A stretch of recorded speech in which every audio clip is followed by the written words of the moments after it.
Sometimes life is messy. Have you ever wished you could refocus your mind, home, relationships, and work life? Join us as we use research-based information to make practical changes and simplify life. This is Life Simplified.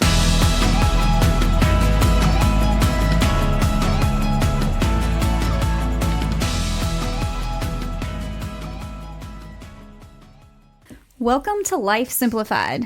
This is Tiffany, and I'm going to be your host for today's episode. If you've joined us the past couple weeks, you know that we've been talking about transferring cherished possessions. We've already explored what cherished possessions are, getting started, and even what is fair. So today we're going to explore who gets what. And so we're really going to just kind of break down inventorying our home and our possessions and talking about who gets what and how are we going to distribute those items.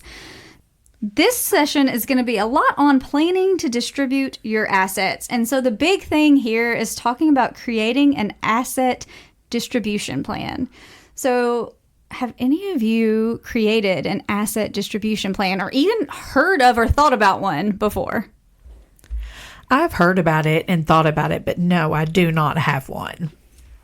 2 items on my list that's in my head. So, Nice. so we're going to go with Nice. a kinda. Mine's a no on both. Not really heard of it and not really thought about it either. Gotcha. So I've heard of it.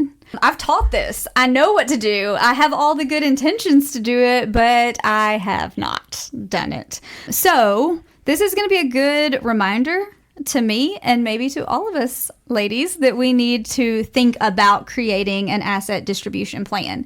So an asset distribution plan is basically just detailed instructions on how your assets, which are all the items in your home, will be distributed and disposed of upon your death. So you really want to get started by inventorying your home one room at a time. And I do encourage that you go room by room because this can be super overwhelming because it's a lot of stuff. This is literally all your things. You know, these are all those things that are not the big items. It's not your house. It's not your car. It's not your land. It's all the stuff inside those things. And we don't think about those as much, but they're important because someone is going to have to do something with all of those things when you are no longer with us. And so there are 4 things that need to go on your asset distribution plan. And so you want to make a list of these. And if you need one, we have a worksheet that kind of has this laid out for you. And we can make sure that we have that added to our show notes. Or you can reach out to your local extension office if you live in Kentucky. And if not, we can find that for you. Well, we've got that there for you. The things that you want to include are you want to list the possession. That's first and foremost. So list each item, or you can group like items. So if you're inventorying your kitchen, you don't have to put each individual plate or cup or saucer. That would, man, that stresses me out even thinking about it. You can put that all together and put all of dishware or all of cookware, however you want to do that. So you can list each item, each group of items. Then you're going to specify who the recipient is. Now, this can be a specific person or it could be an organization. So it doesn't, not everything has to go to a person, but we do need to know where it goes.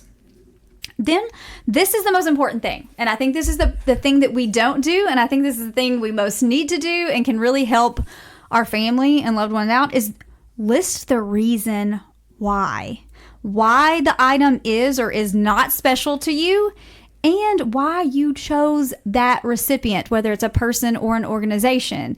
And I think this can be helpful when families are getting together and they're seeing this list and they're seeing who's getting what item, because they may be upset that they didn't get chosen to be the recipient for a certain item. But if they can see right there in your own words the reason why you chose the person you chose, it may not make them, they may not be like, oh, I'm glad I didn't get it, but they'll at least understand that you put thought into it and you had a reason behind choosing the person you chose. So that's important. And then the 4th column is distribution method. So how is this to be distributed?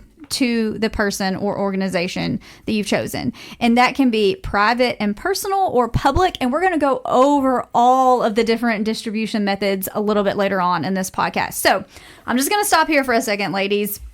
What do you think about this asset distribution plan? Is there anything that stands out to you? Anything you're like, wow, I wouldn't have thought about that? Just kind of thoughts. Overwhelming. Yeah. Right. Like, oh my, this is a lot. Especially because, like I said, I haven't really thought about it before. I think the reasoning, we talked about fairness last week, and this may help with that. People understand why you're doing this, and maybe there won't be as much conflict if you do this. So I think that's something I would not have thought about putting in there if we weren't talking about it today. I think that's an excellent point too, because that was the one, I said I've got my 2 items in my head, and I'm wrestling with the reasoning in my head, but I don't know that I would have thought to write it down. I think maybe I would verbalize it when I am discussing these things, but actually writing it down, that's kind of surprising because I write all the things down, but that might not have occurred to me. So I like that is added in there. I do too, and I've never thought about giving a reasoning of behind why are you giving this person this. I really like that. I also like the fact, and I've never thought about this, is the delivery, method. Do you want to give it? Does it need to be given to them privately? Personally? Or whatever it may be, but I think that's really, a good idea. That way, if it's something that you want them to have and it is private between you and that person, I think that's really good to write that down. I would have never have thought about that. Yeah, I really like the way this is written because I don't think we think about these things. And I think the reason that we are giving someone or leaving something to someone or some organization, typically we do have a reason. We may or may not have shared that, but I do think it clears up misunderstandings to have that in there.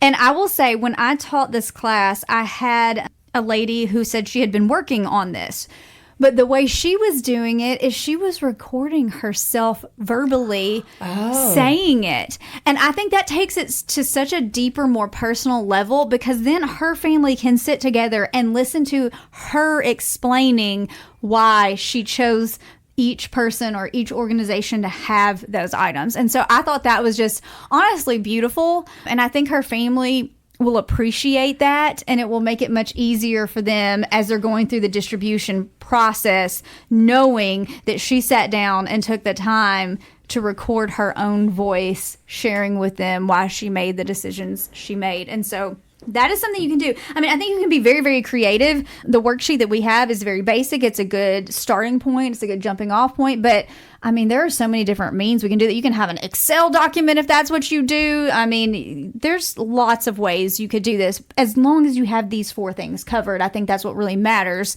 How you get it documented, I think, is really up to you. I love that you list each possession or group of items. I love that we're actually naming the recipient ourselves instead of leaving it up to chance or someone to pick. And then the reason why is really important. And then again, we're going to talk at length about the distribution method. But before, as always, and if you've listened the last couple of weeks, there are legal considerations. There are things we need to take into consideration when we're talking about our estate and our wills and these type of things. And so what distribution method you choose, you need to make sure that it's legal in the state which you reside in, okay? It's going to be different state by state, so you want to check on that. So, for example, in our first week's session on getting started, we talked about labeling things, like putting a sticky note on something or some masking tape with your name. That may not be legally binding. A court of law may not be like, yeah, that's yours, just because you have your name on a sticky note on that item. And so, if you are banking on that working for you, you may want to look into it. You may want to make sure that that's actually going to be legal and that those individuals are going to be able to get those things. Another thing is you want to look at monetary value, particularly if your cherished possessions are antiques or jewelry, because they may be worth a lot and they may be worth more than what you think that they're worth. And so you may want to consider having those appraised so you have an idea of what their value is, and making that value known to all beneficiaries on the front end, just for transparency, so that when they're planning or settling the estate, there's no secrets or surprises and people don't feel like they've been duped or misled. They can have all of the information up front. And then you want to make sure that you and or your executor are compliant with your state's estate tax laws. So it's really important that you consult with an estate planner or a family attorney.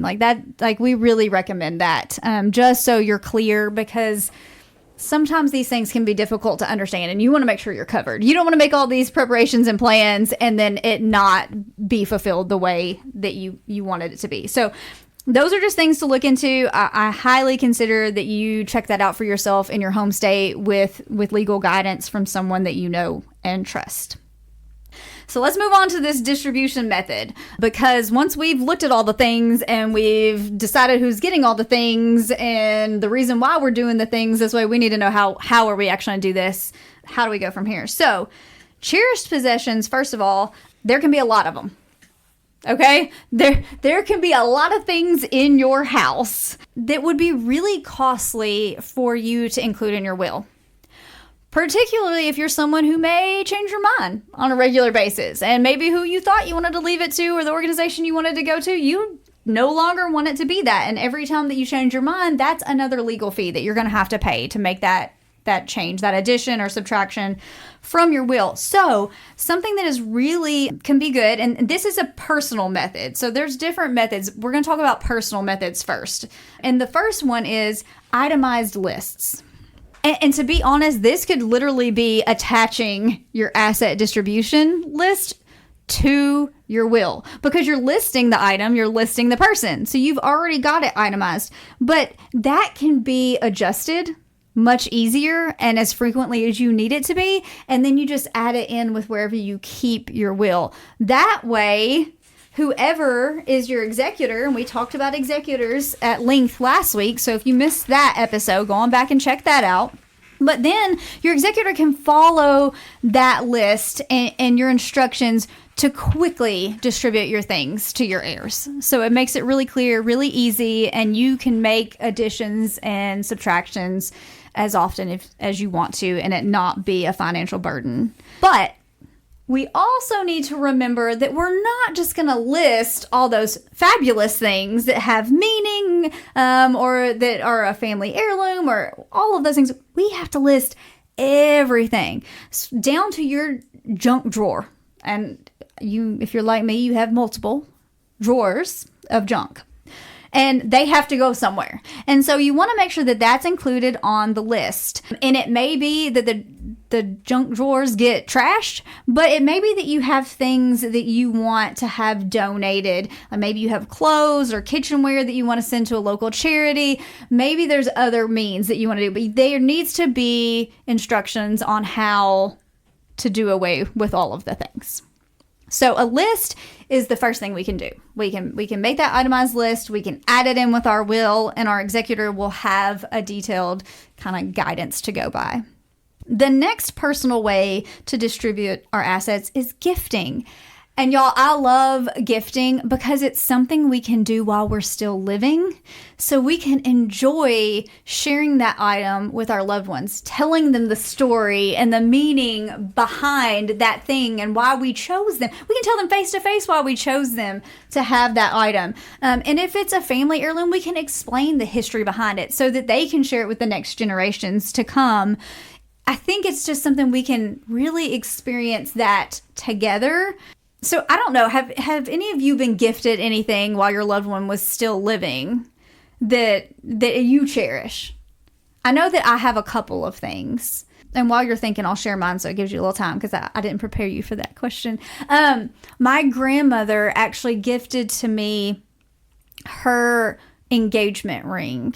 And she did that when, she was still living. She called me over and told me she wanted me to have it. And it means a lot to me. And I think it means more to me because she actually called me and gave it to me and said she wanted me to have it. It's not really very valuable. It's very small. It's very, it's beautiful to me. I love it. I love the sentiment behind it. I keep it locked away so that no one can take it, even though I don't think they'd get much for it. But it means a lot to me. And so that was a good memory I have of being able to share that with my grandmother and her giving that to me. I also have a piece of furniture that my grandfather, I'd mentioned to him, I liked it, and he was like, take it. I want you to have it. And I'm like, no. And he's like, no, I want you to enjoy it now. And so I think that gifting can be a really good way for us to distribute our assets. So what do you think, ladies? Do y'all have anything like that? Anything you can think of? I have a children's desk that my grandmother gave me, and it was one that I remember playing with when I was at her house until I was too big to sit at the desk. I was still sitting at this desk, and she went ahead and gave it to me, and my youngest used it for a little bit whenever she was small enough to sit at that desk, but none of us sit at it anymore. But it's still, I have those memories of sitting in that specific room and writing my little note cards, because we know that I like to write things down. So I personally, have not been gifted, but in the past few months, my son has been gifted items. Okay. So he's 2, so, but he likes to fix things. He likes tools, things like that. So my dad actually gave him a hammer, like a mallet hammer, that was my grandfather's. And then my grandfather gave him a wrench. So he's collecting tools That's that cool. have I like family that. value. So I'm putting them back, writing down who gave it to him. Because, like I said, he loves playing with them now, but he's 2 and he's not going to remember, where they came from or that value behind them. So I have been gifted from a family friend of mine that was close to my mom. Before she passed away, she gave me a ruby ring. I can no longer wear the ring because my fingers was a lot smaller when she gave it to me, but I have it put back. So, and that ring means a lot because she was a very close friend to us. And as I was growing up, she was a big figure in my life, of things. So, and then also, my mom has already gifted me one of her sewing machines. So I have one of her sewing machines. And when my mother-in-law passed away, I got all of her sewing stuff too. And I ended up with her sewing machine too. Now I've got sewing machines everywhere. Do I use them all? No, but I have them. Yeah. And if I ever do, then, I know where they've come from. So. Yeah, so I think gifting and having that moment with your loved one while they're still here it's just really nice. Some other things you want to consider too is like gifting may reduce relationship strain because you've already gifted some of those items ahead of time, so there's no argument, there's no fight, it's already done. And then also something you want to consider is if you're gifting something that's large or valuable, you need to make sure you seek out legal counsel because you want to adhere to those estate tax and probate laws. So you just want to make sure that everything is good to go and there's no issues there. So just a little something to consider. So the third personal distribution method that we'll talk about is duplication. And I think this is one that's become more and more common as we become a more digitalized country. There are certain things that we don't have to choose just one heir to have. So things like photos, documents, videos, family recipes. Amanda mentioned recipes in the first episode from this series.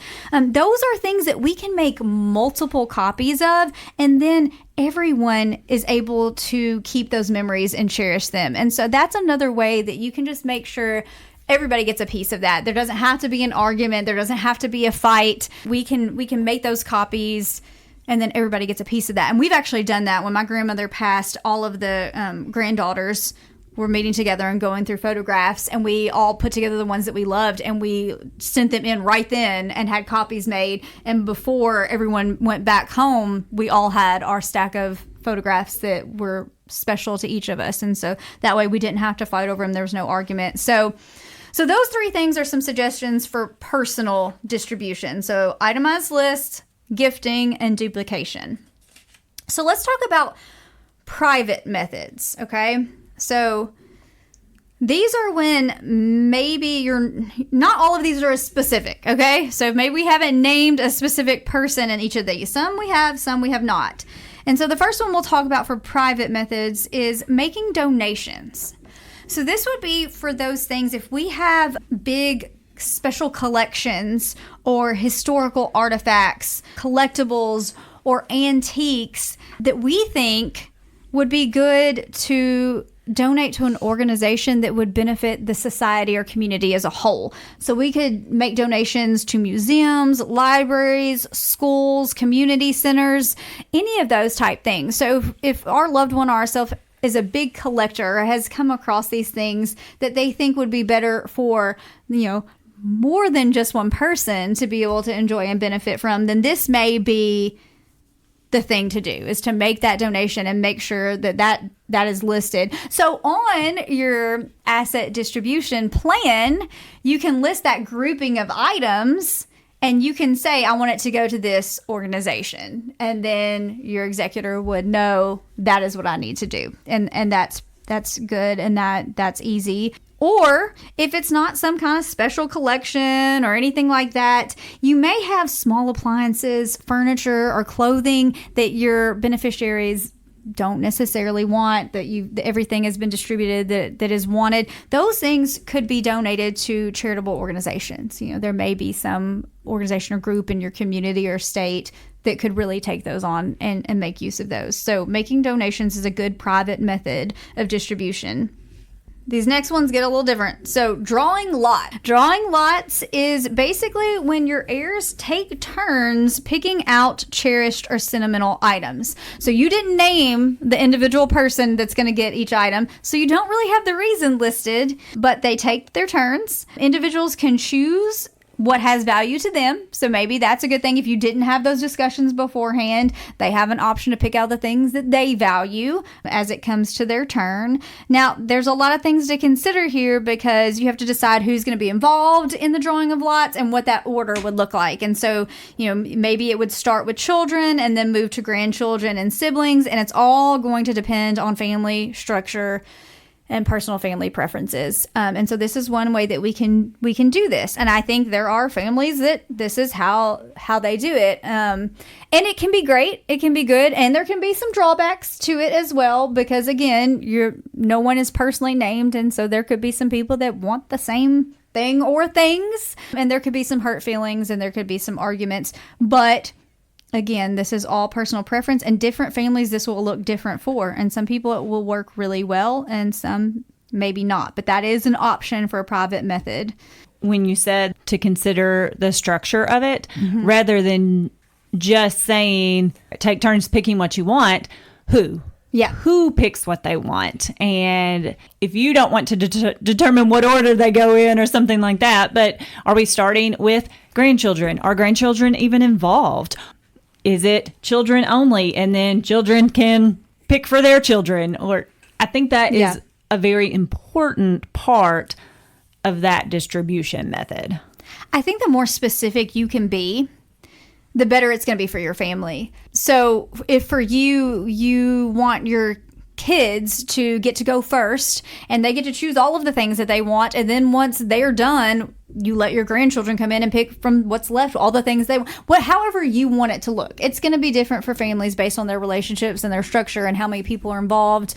But I do think the more specific that you can be in that distribution method, making some notes and some guidelines, the easier it will be for your family. Now, similar to drawing lots, but just a little twist, some may choose to hold a private auction. And typically, the way that these auctions would go would not be a legitimate auction where they're paying with their own money. It would look more like they would have tokens or coins that they could use, or they would have a designated dollar amount from the value of the estate. And hopefully you would put that in your instructions for them so they have a guide to how to do that. Families will really be able to customize this however they choose to distribute the amount to create a fair process between their children, grandchildren, or extended family. But this is just another one of those methods that can be done that is considered a private method. And when I say a private method, I'm saying this is something that is going to take place within the family. The public is not going to be notified of this. The public is not going to be there. One more thing that has become more common in this age of technology is going virtual. And by going virtual, sometimes it's difficult for all family members to meet in person because they may live across the map. And so they can't necessarily all be there to settle an estate. And going virtual or having a component that's online can help all members be included in the process. And so some suggestions would be that maybe an online photo catalog or an album of items for heirs to view would be available before holding the virtual meeting. And I think you could do it as a hybrid. It doesn't necessarily have to be all online where everybody's like logged in and doing that. It could be that the individuals who cannot come in for the face-to-face meeting or plan could be there virtually while everyone else is actually there in person. And so that could be combined with the drawing lots method or the private auction method. You may just have to kind of pivot a little bit in order to have those folks that can't be physically in the room to be able to attend.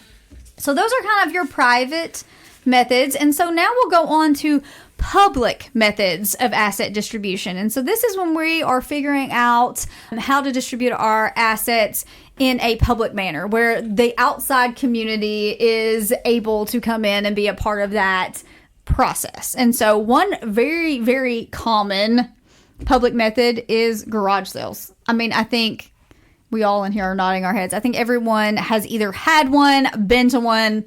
It happens. Like garage sales are not just an asset planning thing. They're just we have a lot of stuff. So let's get rid of some of our stuff type things. So garage sales are largely used after all cherished possessions have been distributed. So everybody that may want something or need something has gotten that. If it's supposed to go to an organization, that's been done. And these are the items that are left behind. And so we can do that. This can be a good way to also reduce clutter and downsize household belongings during your lifetime. So again, downsizing and decluttering is very helpful to our heirs while we're living, because they are going to have to take care of all of the things one day. And if there are fewer things, that is going to make things more manageable for them. So this can be good for that. So both before or after passing. And if this is done after someone has passed, then the proceeds from the sale will count toward the value of the estate. So that's something to consider. Money would go into the value of the estate. There are also estate sales. And so that's a little bit different. They're typically held right before a home and land is listed for sale. And it will include basically everything in the home and on the property. And so this typically will happen a lot, especially if someone has a lot of furniture, a lot of antiques, a lot of items like that, or if maybe there's not a lot of beneficiaries that are wanting to take on those items or needing those things. And so the public would be able to go into the home and purchase what they want there. One of the things that can be helpful with an estate sale is you typically will go through a company and they'll have an appraiser come in and put a value and price on each item. So it gives the beneficiaries an idea of what they can expect to earn. Whereas with a garage sale, that's going to be very fluid. You may or may not know how much you can expect to have. And that, again, would also go to the value of the estate.